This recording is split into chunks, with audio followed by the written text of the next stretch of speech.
దీర్ఘకాలిక అనారోగ్య సమస్యలకు శాశ్వత పరిష్కారం మయూర ఆయుర్వేద అండ్ సిద్ధ హాస్పిటల్. నమస్తే రమ్మగారు. నమస్తే జయ.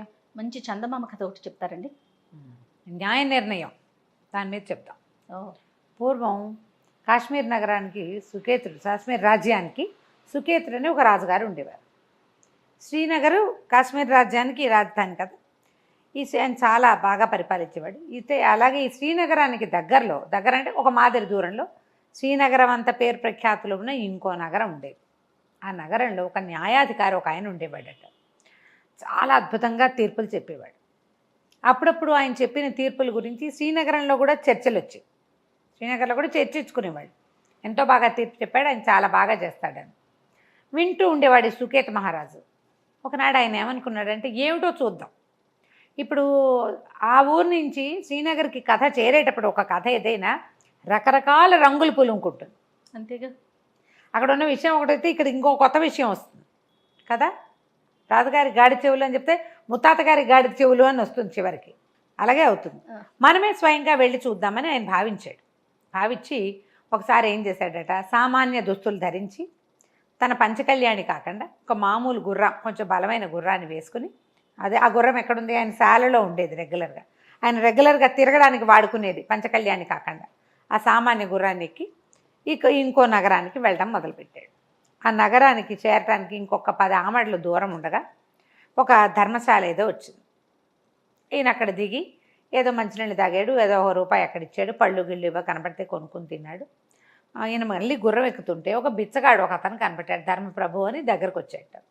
ఈయన ఒక పావలా తీసి వాడి చేతిలో పెట్టబోతే అతను అన్నాడు, బాబు అది కాదండి, శ్రీనగరం వెళ్ళాలి, మరి అడుక్కునేవాడిని కానీ నేను, కాస్త ఏదో ఎవరి ధర్మం మీద అయినా బతికేవాడినే కానీ వెళ్ళడానికేమో ఏ బండి దొరకలేదండి, మరి వానొచ్చేలాగా ఉంది, మీ గుర్రం ఎక్కించుకుని నన్ను దింపుతారా కాస్త అన్నాడు.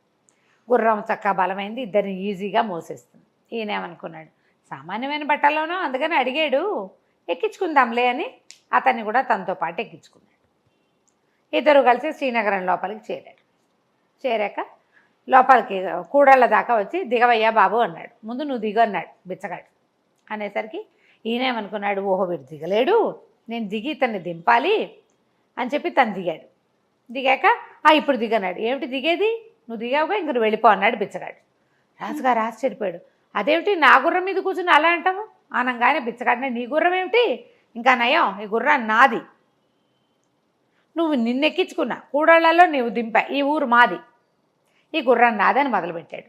ఈయన ఆశ్చర్యపోయాడు. ఊరిని ఇంత దొంగల దారేమిట్రా నాయన, నువ్వు బిచ్చగాడివి, పద న్యాయాధికారి దగ్గరికి అన్నాడు. అనేసరికి బిచ్చగాడు అన్నాడు, నాకేమన్నా భయం అనుకున్నావా, పిడిరాయల్లే ఉన్నావు, నీకు గుర్రమై ఉందని ఎవరు నమ్ముతారు, నేనంటే కాళ్ళు లేనివాడిని, ఒక కాళ్ళు లేదు నాకు, కుంటి బిచ్చగాడిని నేను, కుంటివాడిని, అందుకని నేను గుర్రం మీద తిరుగుతా, నువ్వు నాకు పిడిరాయల్లే ఉన్నావు, 2 కాళ్ళతో నడుస్తావు, నీ గుర్రం అంటే ఎట్లా నమ్ముతారు, ససేమిరా అన్నాడు. అనేసరికి రాజు ఏమనుకున్నాడు, ఓహో ఎలాగో మనం న్యాయాధికారిని చూడబోదామనుకున్నాం, ఇదే పుచ్చుకెళ్దాం ఎట్లా చెప్తాడోనని ఈ గుర్రాన్ని వెంబడి పెట్టుకుని న్యాయశాలకి వెళ్ళారు.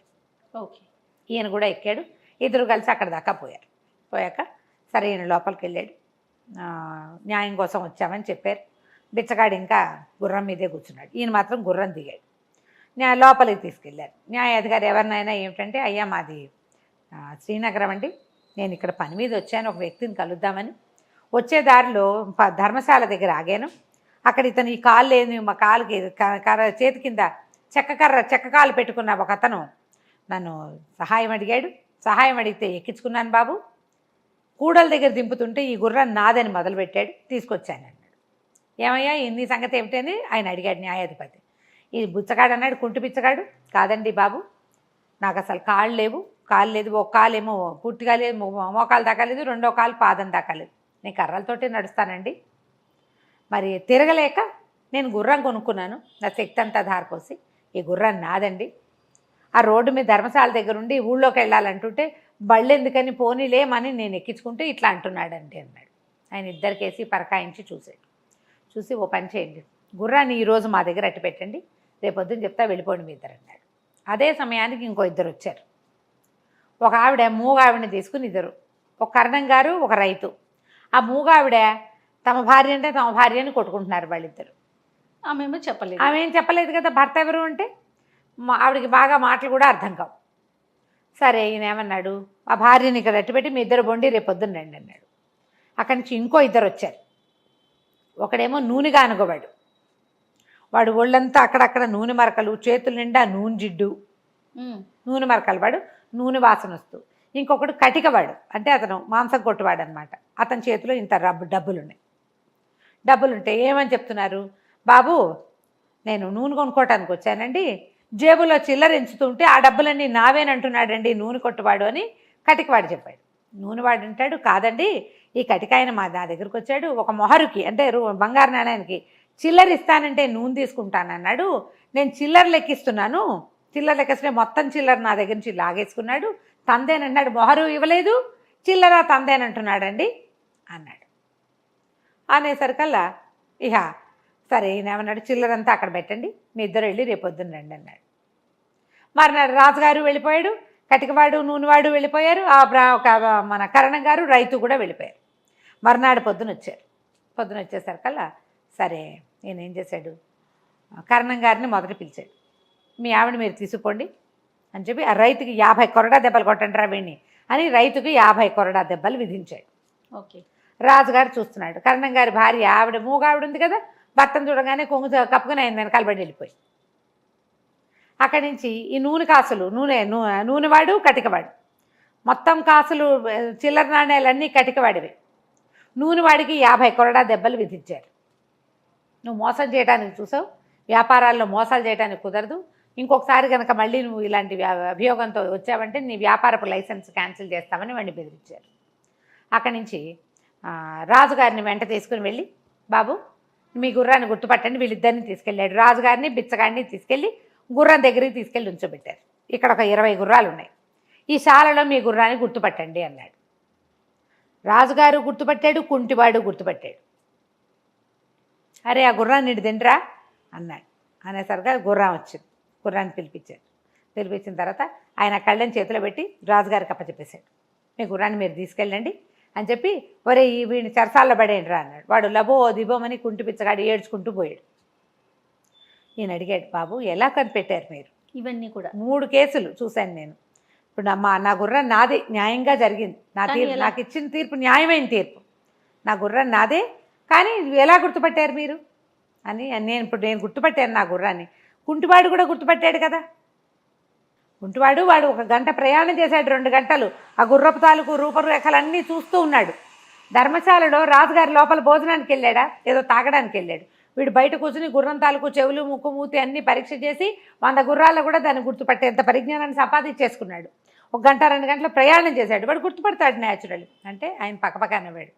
మీరు గుర్తుపట్టడం కాదండి, మీ గుర్రం మిమ్మల్ని గుర్తుపట్టింది. గుర్రము కొత్త వాడిని చూస్తే ఏమీ ఎక్స్ప్రెషన్ ఇవ్వదు, చూస్తూ ఉంటుంది. వీడెవడో నాకెందుకు అని 100 మందిని చూస్తుంది, అది ఎవరిని చూసినా ఎక్స్ప్రెషన్స్ ఇవ్వదు. గుర్రం ఓనర్ని చూస్తే ఎక్స్ప్రెషన్ ఇస్తుంది, అది కళ్ళార్పి చెవులే దిక్కపడుస్తుంది. దానికేసే చూస్తే మనకు అర్థమవుతుంది. పరిచితమైన ముఖం కనపడితే దాని లక్షణం వేరుగా ఉంటుంది, దాని ఓనర్ని అది గుర్తుపడుతుంది, తన మీద స్వారీ చేసేవాడిని అది గుర్తుపట్టేస్తుంది కదా. అంతేగా, మీ గుర్రం మిమ్మల్ని గుర్తుపట్టిందండి, అదే లెక్క, అది మీతో ఉంది, ముష్టి పిచ్చగాడిది కాదు అది, అది వాడెవడో కూడా దానికి తెలియనట్టు కాదు. ఓసారి ఎక్కితే దానికేం లెక్క, రోజు ఎక్కేవాడు, దాన్ని నిమిరేవాడు, దాన్ని కావలించుకునేవాడు, ఆ వాళ్ళు కదా దానికి కావాల్సింది అనేసరికి రాజుగారికి ఆశ్చర్యం వేసింది. చాలా బాగా కనిపెట్టారండి, ఈ 2 కేసులు ఎలా చేశారు మీరు అన్నాడు. ఇది కూడా విచిత్రమైనది ఏం కాదు, కరణం గారి భార్యని మా ఇంటికి తీసుకుపోయాను, రాత్రి ఆవిడ అమ్మ కలం ఇచ్చి పెన్నులో ఇంకుపోయమ్మా అన్నాను. వాడు క్షణాల్లో పోసేసి ఇచ్చేసింది. రోజు చేస్తుంది ఆవిడ ఆ పని. రైతు భార్యకి పెన్నులో ఇంకుపోయటం ఎటా వస్తుంది? అంతే కదా, కరణం గారి భార్య కాబట్టి ఆయన రాసుకుంటాడు, ఆవిడ పెన్నులో ఇంకు పోసి పెడుతుంది భర్తకి. బాగుంది. కలం దానిలో పోయమంటే చక్కగా పోసేసి మూత పెట్టింది, వేళ కంటలేదు, కింద చుక్క పడలేదు. అంచేత ఆవిడ కరణం గారి భార్య అని తెలుసుకున్నాను. తర్వాత ఆవిడ భర్తను చూడగానే కొంగొప్పుకుని ఆయన వెనకాల పడి వెళ్ళిపోయింది చూసారా అన్నాడు.